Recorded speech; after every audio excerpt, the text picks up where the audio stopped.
Hi there everybody and welcome back to the Blossom Crochet channel.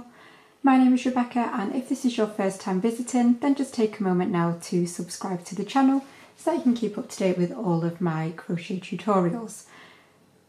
In this video I'm going to be showing you how to add this beautiful twisted cluster border. So it's a really simple border once you get going, but it just gives a really nice finish to whatever project you want to use it for.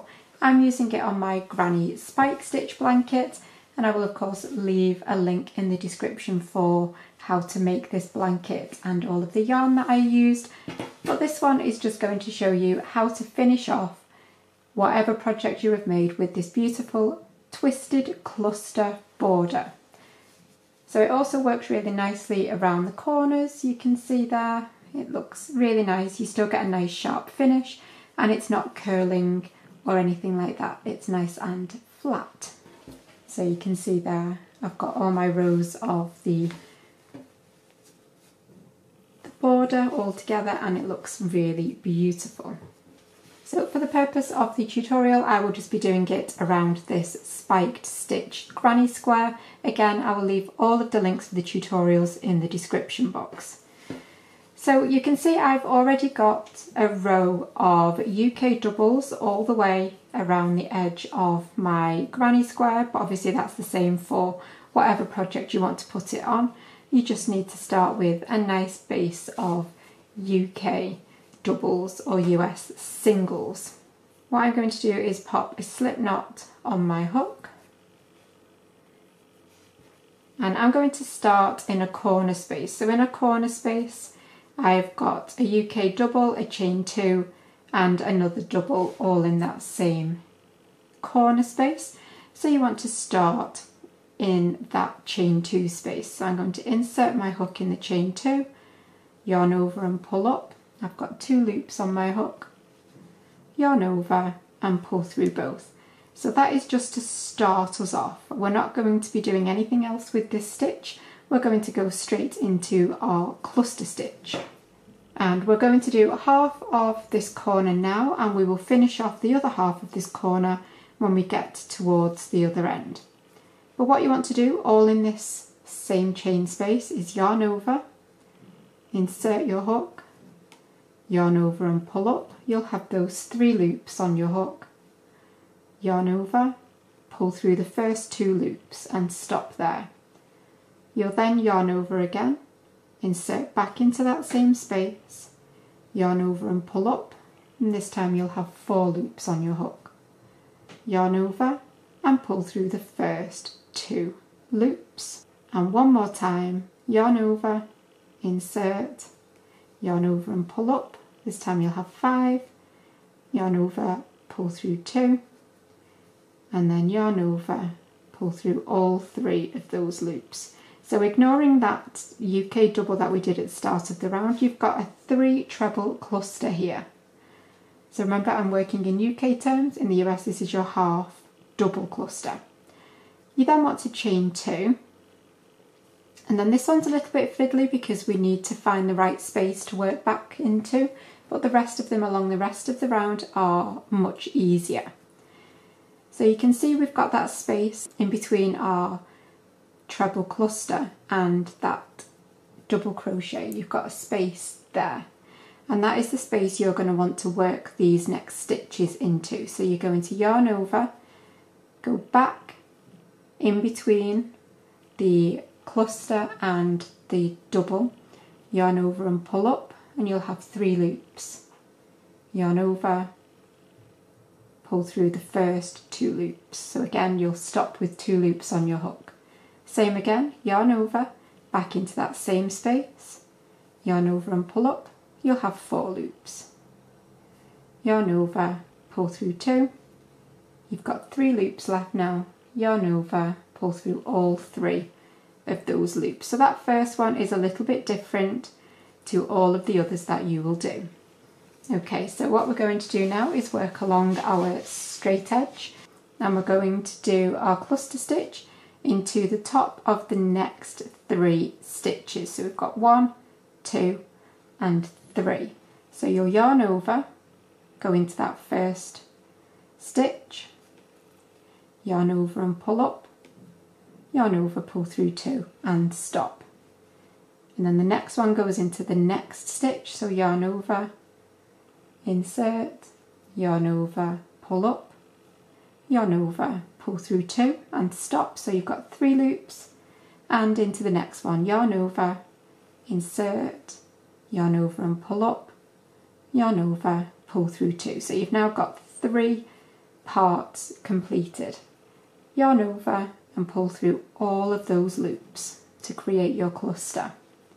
Now we're going to do that little bit on the top, so you're going to chain 2, and this time the space is much easier to see between the one that you did last time and the start of your cluster from this one. So yarn over, go into that big space, yarn over and pull up, yarn over, pull through 2 and stop, yarn over, back into that same space, yarn over and pull up, yarn over, pull through 2, yarn over, pull through all 3. And then again we're going to work our next cluster into the top of the next 3 stitches. So yarn over and insert, yarn over, pull up, yarn over, pull through 2, yarn over, into the next stitch, yarn over and pull up, yarn over, pull through 2, yarn over, in the next stitch, yarn over and pull up, and yarn over, pull through 2. So again now you're going to yarn over and pull through all of those loops to create your next cluster. Chain 2, and then again in that big space that you've got between your clusters, yarn over and insert, yarn over and pull up, yarn over, pull through 2, and again yarn over and then pull up and yarn over, pull through 2. You've got 3 loops on your hook, yarn over and pull through 2. So you can see now you're starting to get that effect as we go along. So I'll show you that one more time and then I will meet you for the corner. So yarn over, insert into that next stitch, yarn over and pull up, yarn over, pull through 2, again into the next stitch, yarn over and pull through 2, and the next, yarn over, pull through 2, and then you've got those 4 loops on your hook, yarn over and pull through all 4, chain 2, and then yarn over, go into that space, yarn over and pull up, yarn over, pull through 2, and 1 more, yarn over, pull through 2, yarn over, pull through all 3 loops, and you'll continue that all the way to your corner, which is where I will meet you in just a second. Okay, so you can see now I'm almost at my chain 2 corner space, but I've only got 2 stitches left to work into. So what I'm going to do is work those 2 stitches as normal, but then I'm going to put that 3rd one back into that same stitch as the 2nd one, and then complete as normal. So you might just have to wing it a little bit when you get towards your corner space, but that's absolutely fine. Okay, so now I'm at my chain 2 corner space and I'm going to do my cluster all into that same chain 2 space.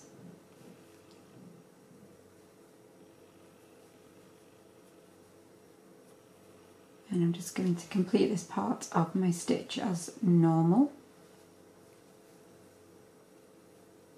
Okay, so once you've completed that first one, you're going to do another one straight into that same chain 2 space.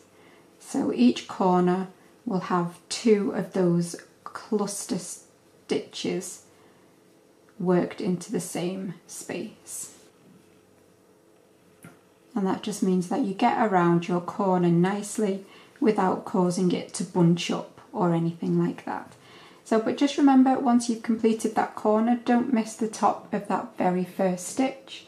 You want to make sure that you work the first part of your cluster into that very first stitch. You don't want to miss it. And then you'll be able to carry on again down your side and complete that all the way around.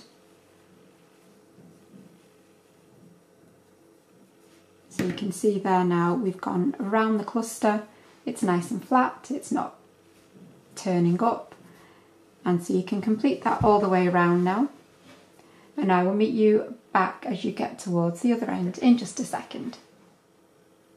And once you get back at the other end, we're going to finish off this final corner space. If you remember, we did the first half of it, but now you want to complete that final one. So you're going to do one more cluster into that chain 2 space to finish off this stitch, chain 2, and complete as normal. So you can see you've got the 2 parts to your cluster, you've got the bottom part and then the twisted over part at the top, and I've got a stitch just on the side here, and I'm going to slip stitch into the side of that stitch. So yarn over, pull through both, chain 1, and then I'll snip off and just pull that tail out. And that will give you this beautiful, beautiful blanket border, or whatever you want to use it for. So I really do hope that you've enjoyed the tutorial. Remember to subscribe if you aren't already and give the video a thumbs up. And I will see you again for another crochet tutorial really soon. Bye for now.